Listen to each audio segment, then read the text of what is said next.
Hey, how's it going everybody? It's Butch here, and today I'm going to be showing you a behind the scenes of how I made my Doom Eternal montage. I had a lot of comments from people just asking stuff like what editing software do I use, plugins, techniques, and just how to make a video like this using Doom Eternal. Oh look, the video is at 668 likes, let's make it 669, nice. Also, if you haven't seen the video, I'd recommend watching it first and then coming back here just so, you know, the magic isn't spoiled for you. And just to forewarn anybody out there, before you dedicate 20 plus minutes or whatever of your day to watching this video, it's not going to be like my usual content where it's filled with memes or, you know, funny moments or Samuel Hayden or, you know, cool editing techniques. It's just showing how that's all made. So for some people that might be boring and just, you know, don't waste your time watching it if you don't want to see this behind the scenes stuff. Completely understandable. So basically what I'm going to be doing is I'm going to be going back and forth between this here, the actual video, and then the project in Sony Vegas, which is a question people have been asking. The editing software I use is Vegas Pro 18, and I've been using Vegas software since Sony Vegas 8. So it's been a long time. Let me actually check and see when did Sony Vegas 8 even come out. Okay, so you can see Sony Vegas 8 came out on September 10th, 2007. Around that time I was still using Movie Maker. It was around 2008 or 2009 when I switched over to Vegas.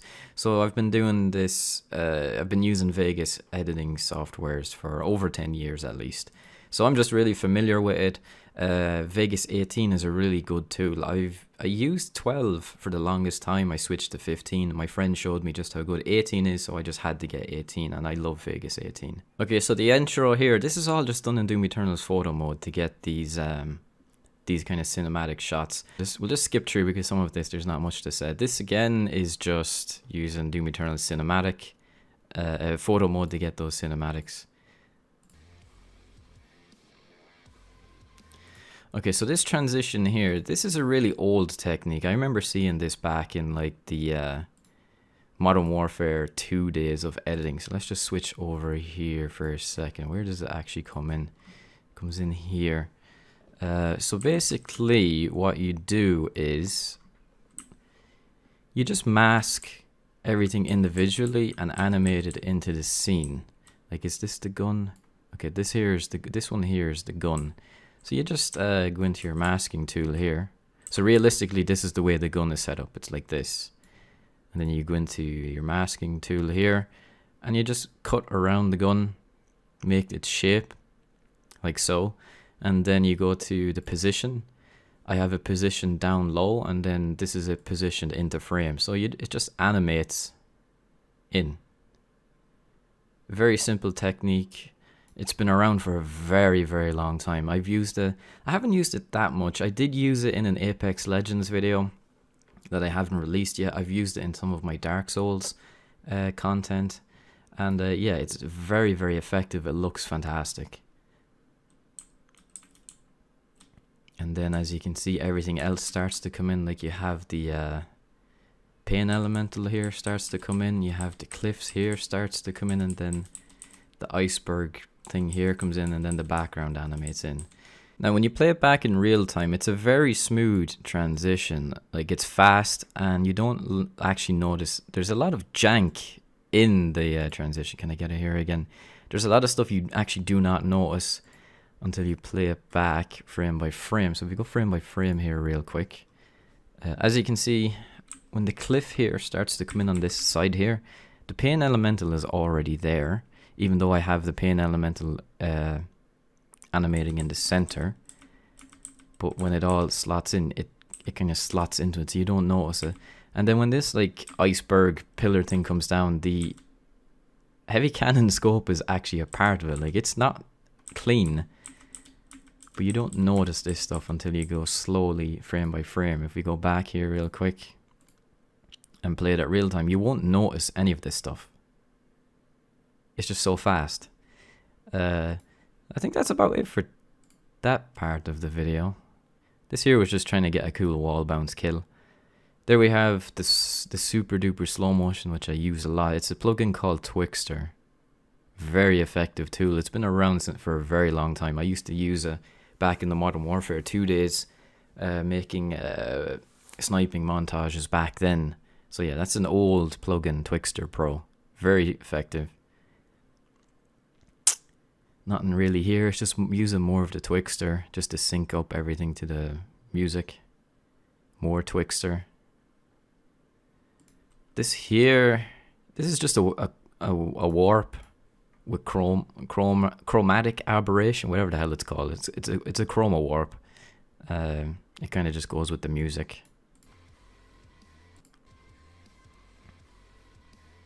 Another thing you may or may not have noticed here, I do it twice in this scene. So it's kind of, you have these cinematic black bars, and then you have the leg comes out across the black bar on the bottom when it's doing this smash. It kind of gives it that 3D effect as if the Doom guy is actually kicking through the screen. It happens again here. I do it again here with the Crucible. It comes across the top black bar and it kind of just breaks the fourth wall and it makes it look more 3D-ish. I really like that. Again, that is very simple to do. So basically all I did to get that, again, do I have something up here in the timeline yet? Again, it's just a masking tool. You mask around the leg. Of course, for this particular animation, you have to kind of mask it as he moves. It wasn't that clean, but I put a Chroma Warp on it, so it looks, you don't notice the messy edges, the rough edges. That's basically what you do there. I did the same for the Crucible. The thing with the Crucible though, or Crucible, is that it was very stationary, so there wasn't a lot of animation. You literally just had to mask the shape, and that was it. There was no glow behind the sword, so I had to add a glow. If you see up here in the top right, I'm going to disable it. That's what it looked like. There was no glow, so I had to create a glow and stick it in the back. Wasn't that hard, but it looks really good. I actually got this idea a long time ago, very long time ago, from a trailer for one of 50 Cent's video games. Yeah, so the idea actually came from this trailer here for 50 Cent Bulletproof. When did that game come out? That's a really old game. I used to play it on the original Xbox. But during this cinematic, there's a couple times where it kind of breaks the fourth wall, where he stands out in front of the black bars. I'll show you. It happens here. Happens there. He's in front of the cinematic bars. And it gives this really cool 3D effect. It happens a few times. Yeah, it's happening here again.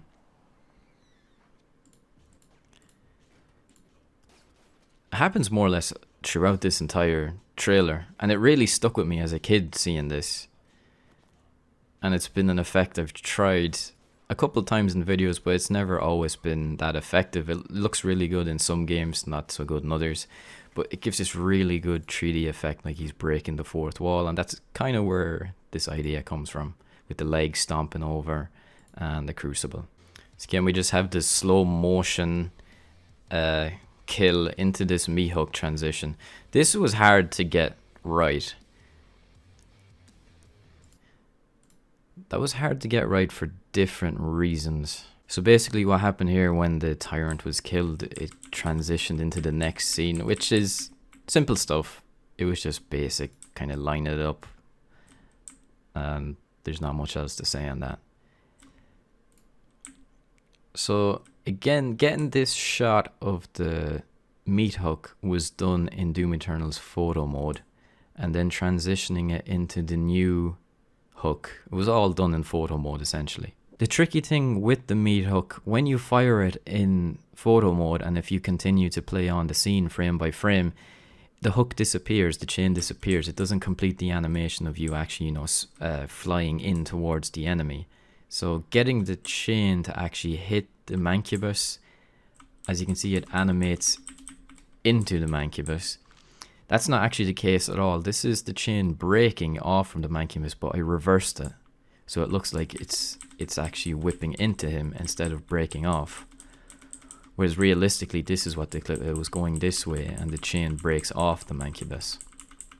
So essentially what I did is I went into photo mode and I got this really cool, close up of the chain and the flames, and then I tried my best to match it and link it up with these ones going into the Revenant, and then it transitions into this scene of the Revenant getting shot basically. So yeah, that was all done in photo mode. You can see here when it's played really slow where the transition is. You can see this next chain starting to fade in. But when you play it back in real time, it's really hard to spot. It's really good. Took a lot of time just to line those shots up identical. And it's about as close as I was going to get. I spent a lot of time trying to get that one up done right. And this is just here in real time. So yeah, the photo mode is a really powerful tool. You can do a lot with it. So there's nothing really special here. Just a slow mo to show that Kako getting fucked up. This is probably my least favorite part of the video. I sped it up, but I didn't. In playback previews, it didn't look that fast. Here it just looks really fast and messy. Because essentially I wanted to sync it into the beat drop of him exploding, which worked really well.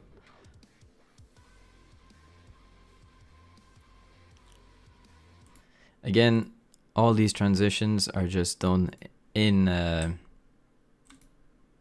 all done in photo mode. So you have the explosion of the Arachnotron. It switches into the explosion in front of Doomguy. We have another explosion going off to the side here, and that blows up into the Mancubus, losing his arm cannon or what have you. So there's no real heavy editing work done here. It's just creative use of photo mode. That effect there where it syncs up to the guitar, again, that's just a Chroma Warp. It's the same one I've used earlier in the video I was talking about. It's just a simple Chroma Warp. There we have the Mancubus explosion just transitioning into the eye. Again, it's just smart use of cinematic mode. There's no heavy editing or lifting there. That there, again, just a very basic, probably the most basic transition there was. It was just as the frozen Mancubus explodes, it gives off this really white glow. So I just took the second clip. Where is it? Here is it? Yeah, the second clip, and I just added a glow and I just faded them into one another. And as this one fades in, I decreased the level of glow. I just animated the glow. Really simple stuff.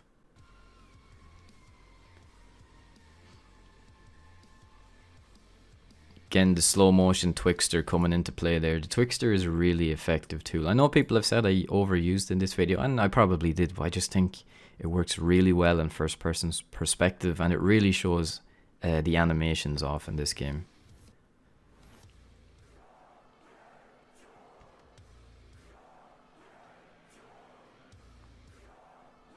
This here again is just using photo mode, and I put some filters on. Again, we have the chroma blur. We have a TV simulator on, and that's about it for this. And then it switches to these little cinematic things for to go with the beat of the music, and it kind of comes in with a little chroma warp to kind of give that, like, the impact of the beat. Let's see if we can get it here.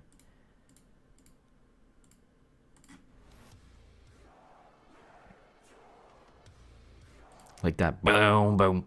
Just gives off the warp to kind of double down on the sound, the music. Originally, when I was editing this, I had the lyrics, you know, Car in Took coming up on the screen, and then it would slowly over time warp into Rip and Tear.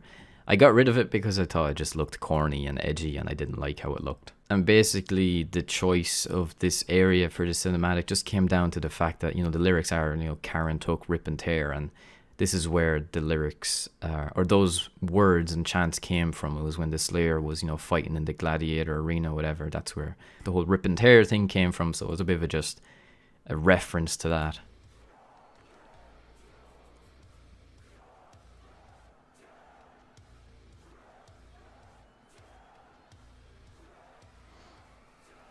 Okay, so this transition here where it kind of warps and shows that it's all just a reflection in the Slayer's helmet, it looks complex, but it really was not.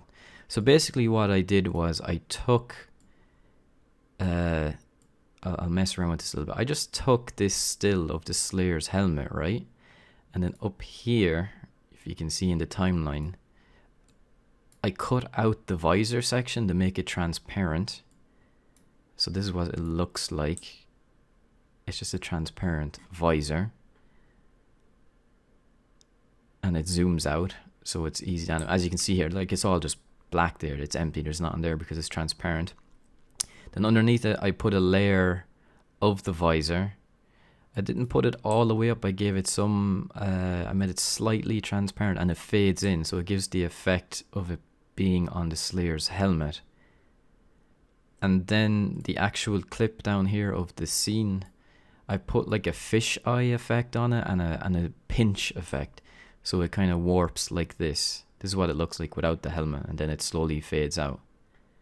So it's simple. I just took a still of the Slayer's helmet, cut out the visor, so you get just the outline of the helmet, put a second layer underneath, made it fade in, made it slightly transparent, and then put a fisheye effect on the cinematic, so it all just looks like it's warping onto his helmet, like it's a reflection in the helmet. Probably my favorite transition in the whole video. It looks really cool and effective, but realistically it's super easy. You're working with 2 PNG files and one just video file that has a warp and fisheye effect on it. Really cool, really effective. And the actual idea for this transition where, you know, we're constantly zooming in on this location, getting closer and closer, and then it's kind of revealed that it's all just a reflection in the Slayer's helmet. It comes from a movie called Contact, and it has this really impressive transition. Like it was one of the coolest transitions I've ever seen in a movie. Of this little girl, she's running upstairs. I'm going to show it now on screen. So she's running upstairs and the camera is like moving with her, following her. And then it zooms in on a mirror and it shows that it's all just been a mirror transition all along. Like it's absolutely mind-boggling, and it's probably one of my favorite transitions in a movie ever. So it's kind of emulating that idea to a degree, where it's zooming in on this position, but it shows that it's actually been in his visor reflection the entire time.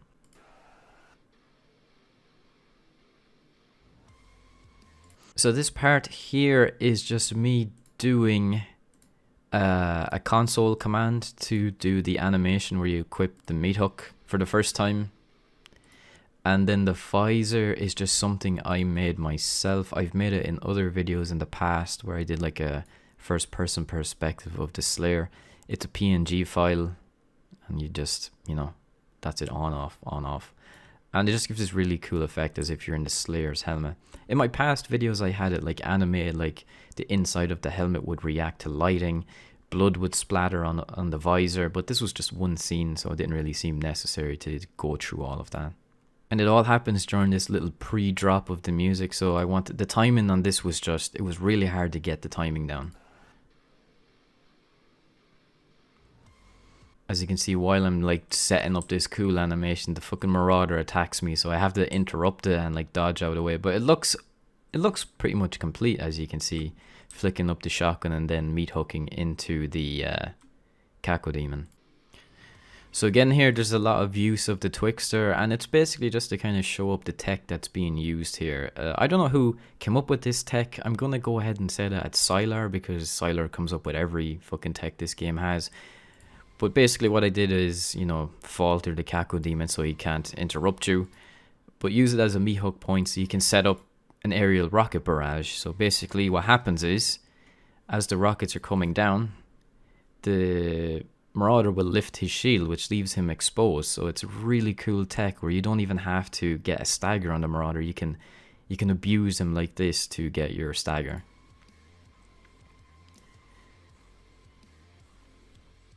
Really cool tech, really effective. I'm not sure who made it, but shoutouts to whoever did make it. Again, this here is just to kind of show the Slayer's reflection in the glass. It looks terrible on YouTube though. YouTube's compression butchers that scene. If we open it up here, put it on best quality, it's still not like 100% recognizable, but you can see like there's the nose, there's like his cheeks, his eyes here. On YouTube it's just pixels. Terrible compression. Then this transition here, this is something I made for my streams. It's the transition between different, you know, between chat and main gameplay. And I use it just to kind of transition out and into the end screen. So as you can see, there's not a lot of complex editing in this video. It's more creative use of Doom Eternal's photo mode and just really knowing and understanding the editing software that I use and using simple techniques to their full potential. And I believe anybody has the capacity to become good at editing, so if your first edits aren't that good, don't beat yourself up about it. It takes time to just learn and get comfortable and to draw inspiration from different things. Movies, video games, trailers, music videos, there's so many different things out there where you can draw inspiration from and you can put together in your own creative head and express it through the visuals of video editing. But I think that's going to do it for today and the motivational speeches. So if you found this video helpful, well, I'm glad. And if there's anything else I can answer, just drop it in the comments below. That's going to do it for me for today. Thanks for watching, and I'll see you all in the next one. Take care. God bless.